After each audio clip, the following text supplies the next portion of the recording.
What's going on, everybody? Good afternoon. Checking in with another video here on this Tuesday. Hope you guys are doing well. And ESPN has started their annual ranking the best players at each position series, which is always a fun thing to do every offseason, I think, because there isn't a lot going on. And the thing about what ESPN does here with these ranking articles is they're asking executives, coaches, and scouts. These are the people who should be the most qualified to know what's up, to know who's good, to know who's great, and to know who's elite. This isn't like the top 100 NFL Network list, which might be fun on some level, but is voted on by players. And I mean, if you guys have been paying attention to the top 100 list so far this year, it's already a complete disaster and probably won't be getting much better. So this is a little bit more meaningful. This video is sponsored by PrizePicks, and I'm going to go ahead and take a look at what they're doing with obviously a Seahawks bent to it, because that's what we care about. Now, yesterday, ESPN released their ranking article for running backs, and I didn't really feel the need to make a video about that because obviously there's no Seahawks here because, well, if you know anything about the team, you know why we don't have a top 10 running back on the team right now. If you go through the list, Bijan, Gibbs, Saquon, we do have a division rival at number 4 in McCaffrey, which I don't really agree with him being that high as a running back, maybe as an overall player, but as a running back, he's proven that he doesn't really have it anymore. So not really seeing the wisdom there. Because again, this is not a projection of where players have been over the last 5 years. This is who the best players are now. I don't think you can make an argument that Christian McCaffrey is a better player than Jonathan Taylor when it comes to the position of running back. Derrick Henry, James Cook, Achan, our old buddy Ken Walker is here at 9, though, so that's fun. I'd say that's probably about right. He had the best year of his career last year, and he had a phenomenal postseason, including winning Super Bowl MVP. I think that's a pretty compelling case.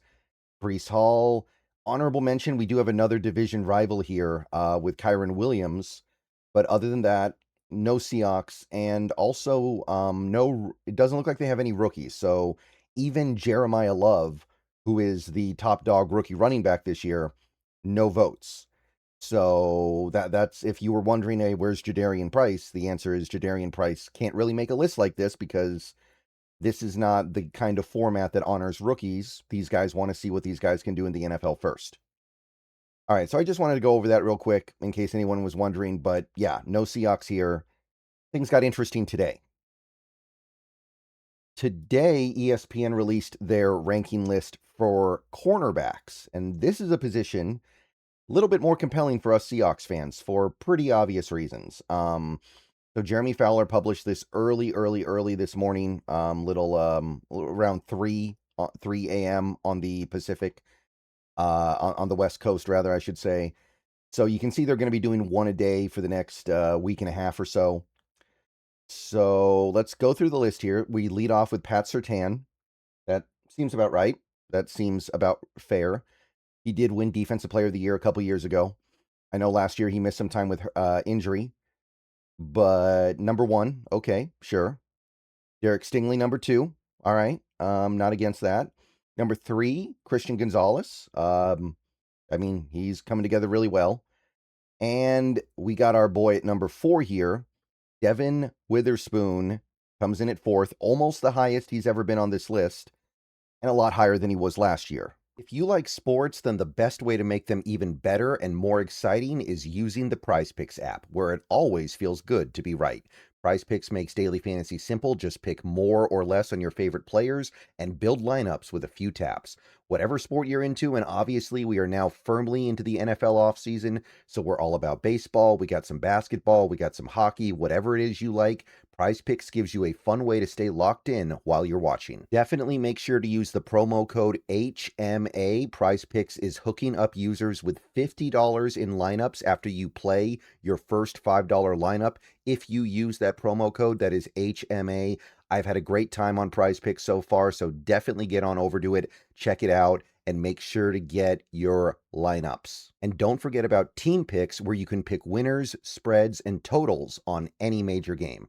So download the app now, use HMA, and get on over to Prize Picks, where it always feels good to be right. And remember, always gamble responsibly.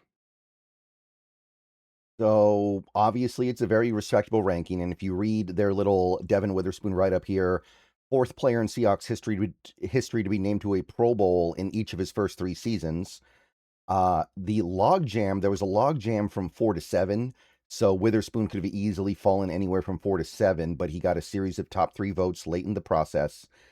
And one thing about this article is that they do list a criticism or a negative aspect of each player as they discuss them. Witherspoon's is the fact that he plays in the slot more than some of the other top corners. And that is true, although it's becoming less true with each year that goes by.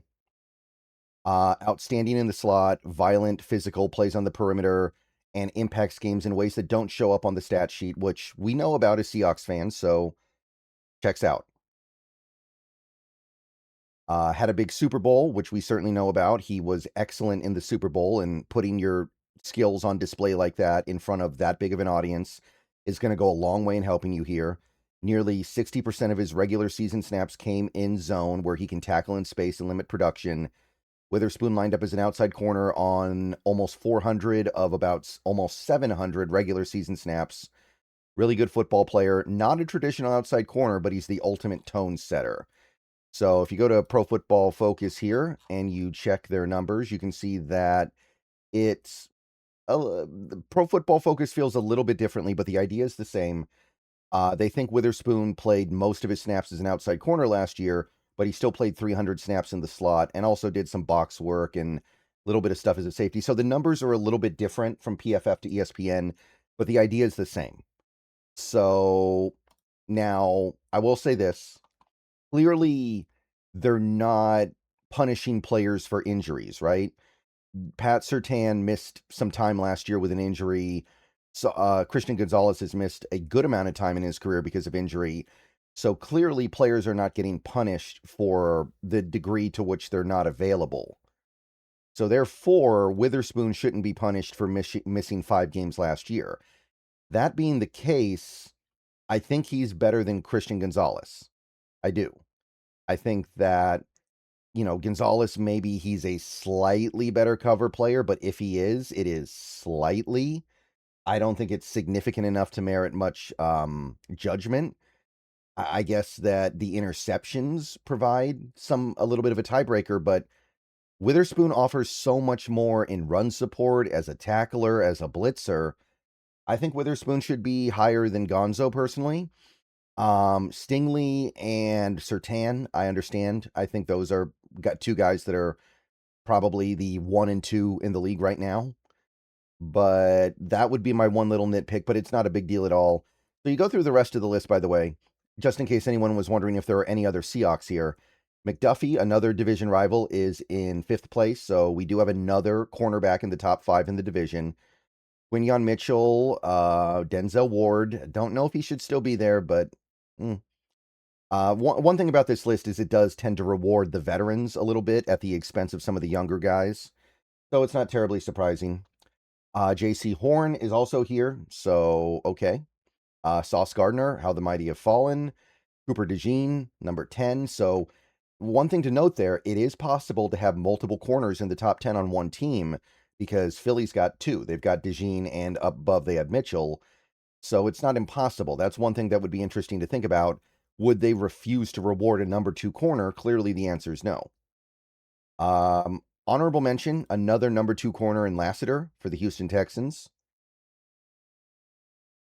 Joey Porter Jr., AJ Terrell, and Jalen Johnson. So other guys receiving votes: Turner, Humphrey, Taylor, Deron Bland, Kool-Aid McKinstry, Hunter, Tyson Campbell, Byron Murphy, DeCommodore Lenore, another division rival there, I guess, and our old buddy Reek Woolen. So pretty reasonable. So there's no other Seahawks here, of course. No Josh Jobe, which I don't think Job's gotten to that point yet. I don't think Job's ascended to the point where he is considered to be one of the best corners in the league. He is a number 2. And while there are a couple of number 2s on this list, there's not a lot. It's relatively focused on the number 1 guys as it should be.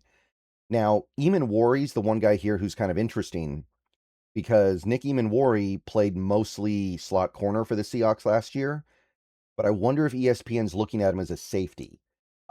Obviously, this ranking series will do safety at some point. We'll find out if they end up listing him there, because I do think that Eamon Warry should at least get some votes for a top player in this league at this point. But I wonder if they're thinking about him as a safety, even though we don't really use him at safety because safety is what he was in college.